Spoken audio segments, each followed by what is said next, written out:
Good morning, everyone, and welcome to this meeting of the BCP Licensing Subcommittee. The first item on this morning's agenda is the election of chair. Can I receive nominations for the chair position this morning, please? I'm very happy to nominate Councillor Flagg. Thank you. And I'm happy to second that. Thank you. Thank you, members. Firstly, before we commence, can I ask the clerk if she would be kind enough to address the housekeeping measures, please? Thank you, Chair. Please note that this meeting is being recorded by the Council for live broadcast and will be published on the Council website for a minimum of 6 months. The meeting may also be recorded or streamed for live or subsequent broadcast by members of the public, or their ultimate discretion in this matter lies with the Chair in case of disruption. For those in the room, please make your way to the assembly point at the War Memorial in the gardens opposite the front of this building. Finally, please ensure background noise is kept to a minimum and mobile phones and other devices are turned off or switched to silent for the duration of the meeting. For those in the room, this includes turning off microphones and turning the volume down completely on your laptops. Thank you. Thank you. Item 2 on this morning's agenda, apologies for absence. Do we have any apologies, please? No apologies, Chair, but just to note that we've had apologies from the reserve members, but they're not required this morning anyway. Thank you. Thank you. Item 3, declarations of interest. Members, are there any declarations of interest with regards to the items on this morning's agenda? Councillor Harman? None. Thank you. Councillor Hilliard? None, Chair. Thank you. Item 4, protocol for public speaking at hearings. A protocol for public speaking at meetings of the Licensing Subcommittee is included with the agenda sheet for noting. Item 5 on this morning's agenda, application for new premises licence, Bigwigs Bakery. I will now ask each participant to introduce themselves and state their role. I'm Councillor David Flagg, elected chair for this morning's subcommittee meeting. I'm Councillor Emily Harman, Parkstone Ward Councillor and a member of the Licensing Committee and a member of this subcommittee. Morning, I'm Councillor Paul Hilliard, Councillor for Muddyford, Highcliffe and Stampit and a member of this subcommittee. Thank you, members. Can I now ask officers to introduce themselves, please? Tanya Jardine, Licensing Officer. Thank you. Hello, and I'm Linda Cole, the Legal Advisor to the subcommittee today. Good morning. I'm Michelle Cutler and I'm Clerk to the Licensing Subcommittee. And also joining us this morning via Teams is Mr. Dominic Brown. Morning, Mr. Brown. Good morning. Thank you. We have no objectors with us this morning, but before I run through the procedure, can I just check that all persons have given notice of their intention to speak have been identified, and any person who wishes to withdraw representation or wishes not to speak has been identified. If there are no comments, I will take this as correct. I will now explain the proposed procedure and order of speaking for the hearing as follows. The licensing officer presents the report. Questions of the licensing officer by all parties, members of the subcommittee to go first. The applicant will make their application. Questions of the applicant by all parties, members of the subcommittee to go first. Normally at this point, I would invite the objectors to make their representations. However, there is no representation available, no people joining us this morning. But we have had 4 representations in writing, and the committee will ensure that those representations are taken into account when deliberating the decision. All parties will be given an opportunity to sum up, with the party who spoke first to go last. The hearing will then conclude. The subcommittee will deliberate in private with the legal advisor and clerk present. Notification of the subcommittee's decision will be given within the period of 5 working days, beginning with the day or the last day on which the hearing was held. The notification of decision will include information about the right of appeal as appropriate. I will now ask all parties to confirm agreement on the proposed procedure or make representations. Dominic, are you happy with that? Yep, happy. Thank you. Tanya Yes, happy Chair, thank you. and Linda? Yes, Chair. Thank you. Please may I remind all parties speaking not to repeat the information which they have already given in writing, but to expand on their written representations. All questions will be asked through the chair and there will be no cross-examination of parties. I will now ask the licensing officer to present the report. Tanya, please. Thank you, Chair. So, Bigwigs Bakery Limited have submitted an application for a premises licence at 9 Marlow Drive in Christchurch. The premises operate as a cafe and bakery, and the applicants are seeking permission to play recorded music and to sell alcohol for both on and off sales between the hours of 07:30 and 2300, 7 days a week. The licensing office has received 4 representations from other persons. These objections are based on concerns that granting the licence may undermine the licensing objectives of the prevention of crime and disorder, public safety, and the prevention of public nuisance. It should be noted that some of the issues raised, such as business competition, toilet facilities, health and hygiene, and public access, fall outside of the scope of the Licensing Act 2003 and therefore cannot be considered as part of this hearing. And the objectors have been advised of this and signposted to the right departments. During the consultation period, the applicants engaged in mediation with the Environmental Health Department and have agreed a set of conditions which are detailed in my report. In response to the representations received, the applicants have offered to reduce the hours for licensable activities with a revised terminal hour of 2000. Members may wish to consider whether some of the conditions agreed with the Environmental Health Officer remain necessary in light of the reduced hours. No other representations have been received from responsible authorities or other persons. Members are now asked to consider whether to grant this application. Should the licence be granted and the premises fail to operate in accordance with its conditions, any responsible authority or other person may request a review of the licence at any time. Thank you, Chair. Thank you, Tanya. Do members have any questions for the officer at all? Councillor Harman. Thank you. Can I ask, are there any other businesses in this location that currently sell alcohol? And if so, what the terminal hours of those businesses are? Thank you. Yes, certainly. So there are 2 within, it's a very small area with a car park. So there's 2, one off licence and one on and off. So the off licence closes, it's Monday to Saturday until 2300 and Sunday at 10:30, and then it has non-standard timings like Christmas and New Year. The on and off sales next door is Monday to Saturday from 8:30 to 22:45, Sunday from 10 to 20:45, and again non-standard timings on New Year's Eve from 8:30 to 1 a.m. Okay. Thank you. Councillor Hilliard. Thank you, Chair. It was just a bit about the layout. So how many tables or covers are there inside? And then with regard to off sales, on sales, does sitting outside count as on or off? Thank you. So it can be either. So if you've got off sales, you're permitted to take it outside of the premises, but it's whether it's included within the licence plan. I'm not sure, I can't remember now, if the actual premises includes the outside area within their licence plan, but the off sales would permit for them to take it out anyway.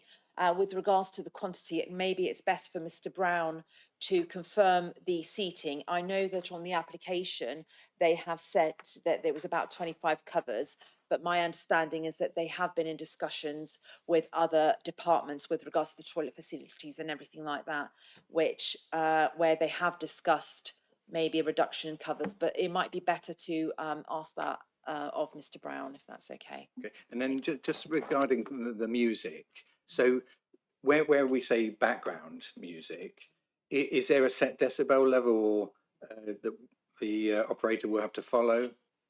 I'm not an expert on the noise side of things, but my understanding is background is where people can still talk to each other without having to shout. That'll be background level. And for that, you don't necessarily need a license. And if they did get if they were granted the license for on sales, they automatically get that under the Live Music Act. You don't need permission, but they're applying. So if you didn't get the off sales, then at least it's covered. Does that? Yeah, thank you. Thank you.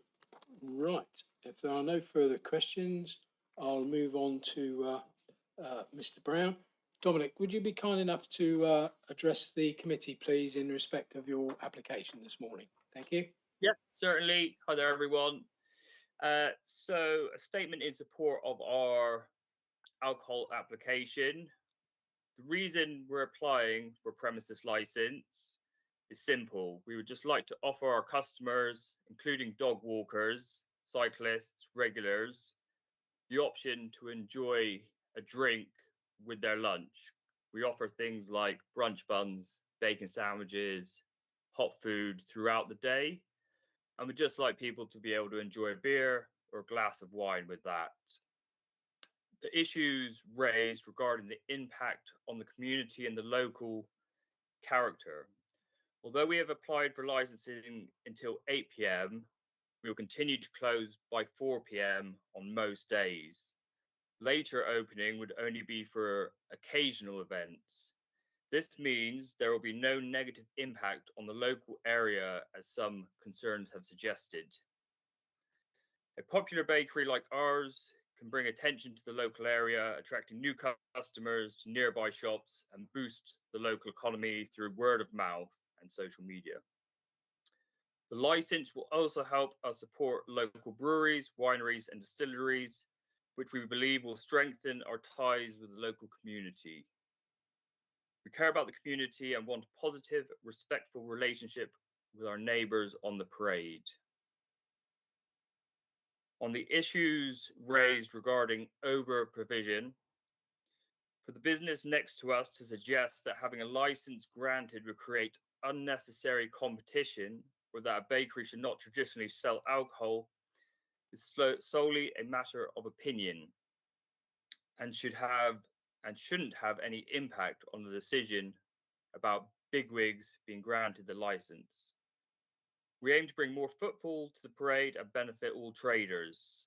Furthermore, historically, bread and alcohol were made from the same grains and often consumed together. So the idea that bakeries shouldn't serve alcohol is not supported by the tradition and should not be a reason to refuse our application.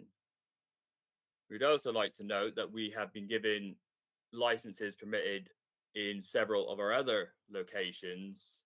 So it's just this location that it's been raised for those points.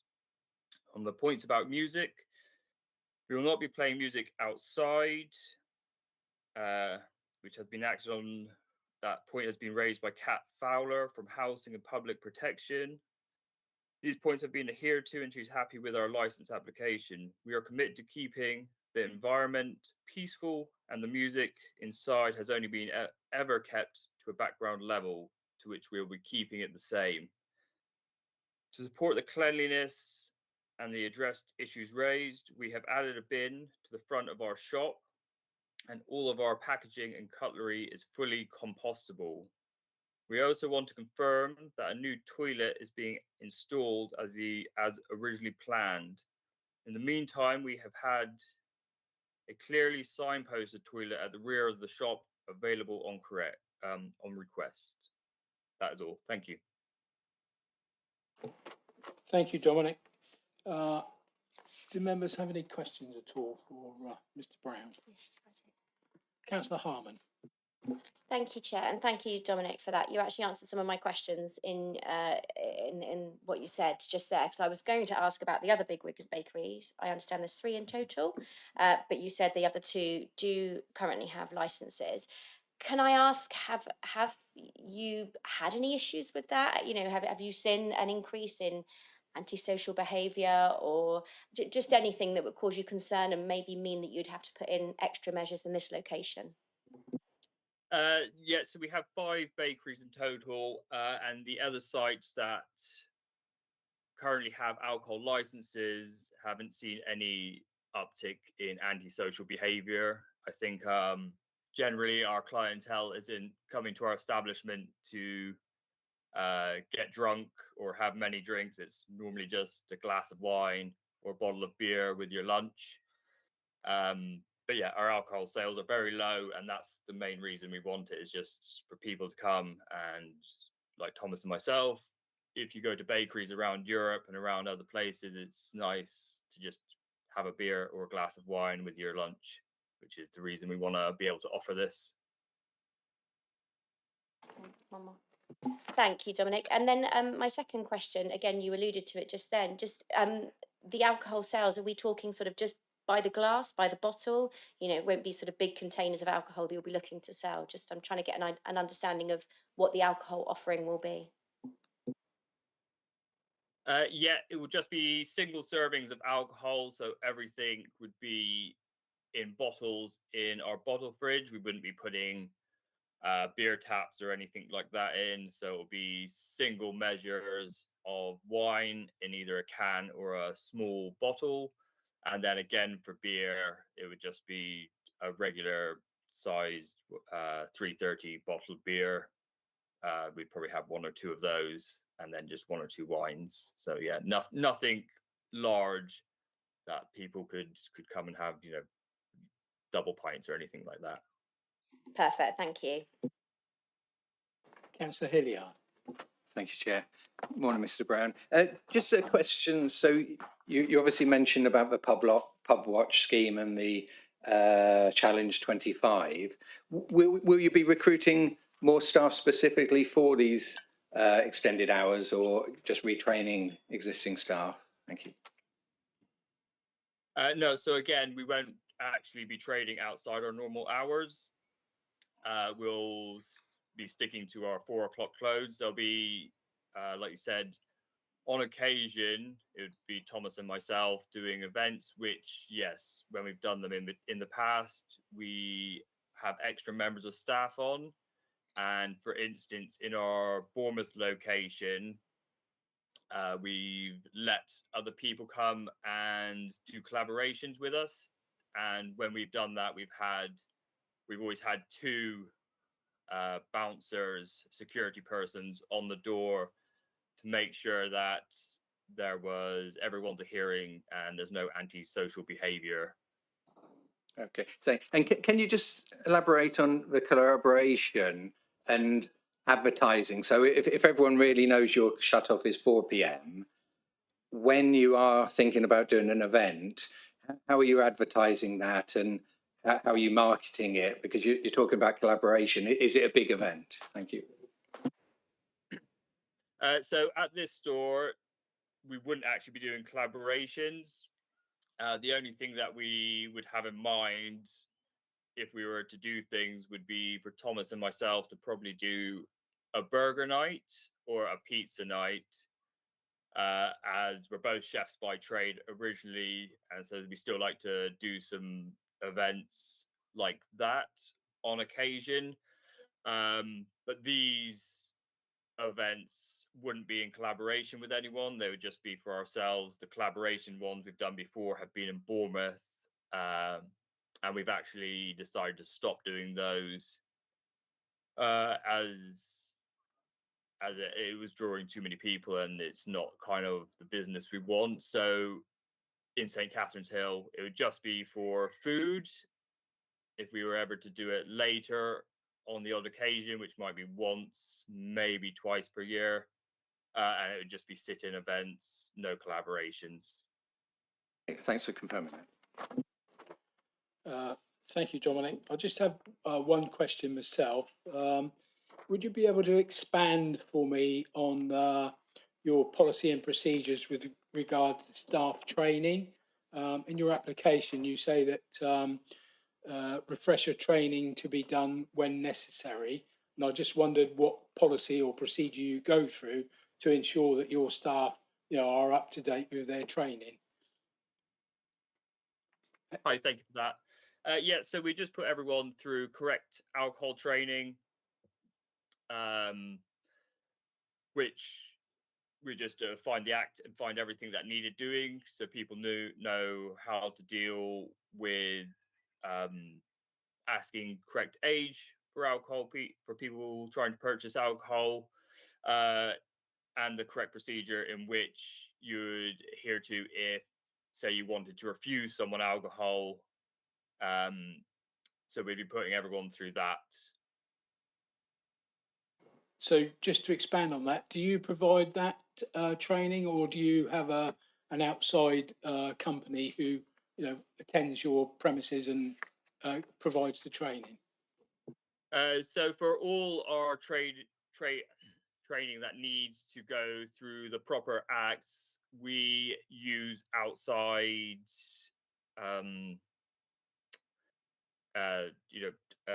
resources, and then we'd do in-house training as well.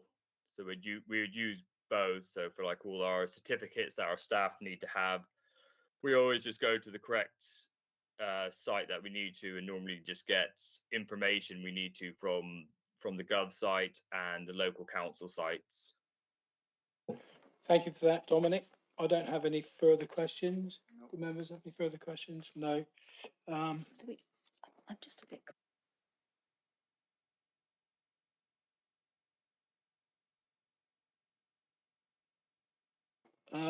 Could you clarify for us, please, Dominic?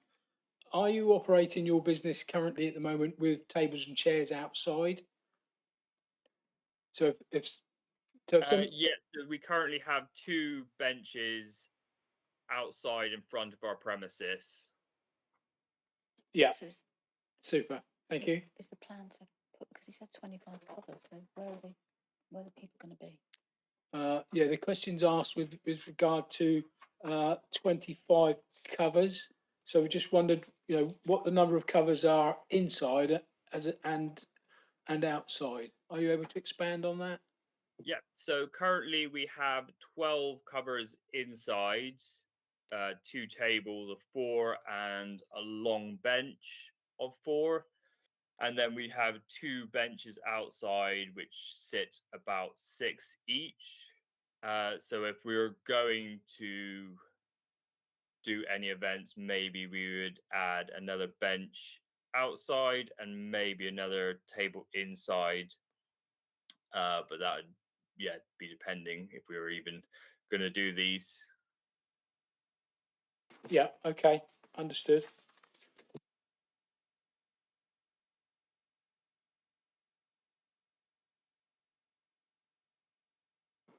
Tanya, the licensed area, from that plan on page 29, does that show us? It doesn't show. So the actual plan does not show I can't see it show the outside area apart from, just trying to read it. Very light. Well, I suppose what I'm trying to clarify really is what is the offside, the off sale plan? Is it literally for people to be able to sit outside with their drink, or is it to sell for them to take away from the shop? No, I suppose it's for him. Sorry, the applicant. I'm sorry. It's because we're all looking at different people because I'm looking at a screen. Sorry, I think that Sorry, one was Mr. aimed at Brad. you, Dominic. Sorry, I think. Dominic. Oh, was it aimed at me? Yeah. Sorry, I wasn't sure who that's for. I shouldn't be asking questions because I'm the legal advisor. I'm just trying to figure it out in my head so I can advise later. Okay. That was all. Yeah, so it would just be for the sale of alcohol, so people could sit outside on the benches with a beer and some food, or a glass of wine. But yeah, we're not doing any off sales or I don't know if that counts as the off sales, but we wouldn't be selling it to take away. Yeah, we wouldn't be doing off sales in that. The off sales in our mind is to sell alcohol so people can sit outside and have their food and a drink. Thank you. Not to take away somewhere else. Yeah. Thank you. Can I just Sorry, ask the Michelle. question? Can I just ask a question for Tanya then? So the plan that's been provided with the application shows no seating externally. Should there be a plan with the seating externally shown for the licensed area or not? Is my question. Because they have off sales, we don't always, it depends on what they want to, you normally applicants provide what they're proposing to you, what the license area will be. If, for example, I'm just using the example, if it was only on sales and you looked at the plan and there was an outside and they were going to use outside, they wouldn't be able to, they wouldn't be licensed to do so because it's not covered within the licensed area. Because they have off sales, there's nothing stopping them from taking the alcohol out. Does that clarify? Yeah, understood. Yeah, thank you for that. So for clarity then, the licence area is the premises? Yes. Yes, not the outside space. No, there is two plans and maybe Dominic can explain, because there's the plan at the bottom, which is the actual premises, which I'm assuming is the building. And then at the top, there is a wider one. I can't see because it's fairly small. There is a wider one, which I think, is that where the car park is? Was that where the area is? Just for clarification, really. Yeah. I'm not 100% on that, as Thomas put the application in, but I'm guessing that's why he's applied for the off sale as well, so people can just use our benches out the front. Yeah. Yeah, I've just managed to magnify the application, and it states that it's taken from OS map of the property within the surrounding area, and the demise of the leased property is shown in the main larger plan. Yeah, so that one there is basically that. Yeah. Yeah. So this will be the licensed area? Yes. Yeah. Yes. Yeah. Yeah. Okay, I think we've sorted that one. Sorry. No worries. Right. I have no further questions. If members have no further questions, Dominic, at this point, I would invite the objectors to address the committee, but we have no objectors with us this morning. But we will take into consideration their representations when we deliberate on the decision. I offer you this opportunity to sum up. If there's anything else you wish to add to your presentation that you may have forgotten or just to bring to our attention before I close the meeting. No, I think we're happy with everything. And yeah, we just actually feel it's a bit of a shame that the objectors, 3 of which, so 75% of the objectors, all are from the next door who have an alcohol license, and, you know, feel it's a bit of a shame that they challenged for us. They're basically saying, we're doing this, we don't want you to do the same thing we're doing. So it's just it feels a bit of a shame, and it doesn't bring a good atmosphere to the area, rather than being like everyone, you know, if they were to start selling croissants, we wouldn't suddenly object to them selling croissants. So yeah, we just feel it's a bit of a shame that it's actually come to this. But no, I think we're happy with everything, and just appreciate you guys taking the time. Okay, Dominic, thank you very much. I will now conclude the hearing. At the end of this meeting, the subcommittee will adjourn in private with the legal advisor and the clerk to deliberate. The decision will be conveyed to you in writing, as explained earlier. The legal advisor will explain the right of appeal. Linda, please. Yes, there is a right of appeal to the decision that will be made today. Any appeal would be made to Dorset Magistrates Court within 21 days of your formal notification of the decision. All the details about appeal will be set out in the decision letter and addresses for you. Thank you. Thank you, Dominic. I will now close the meeting. Thank you for your That's attendance. brilliant. Thank you. Thank you, everyone. Have a great day. Bye. Cheerio.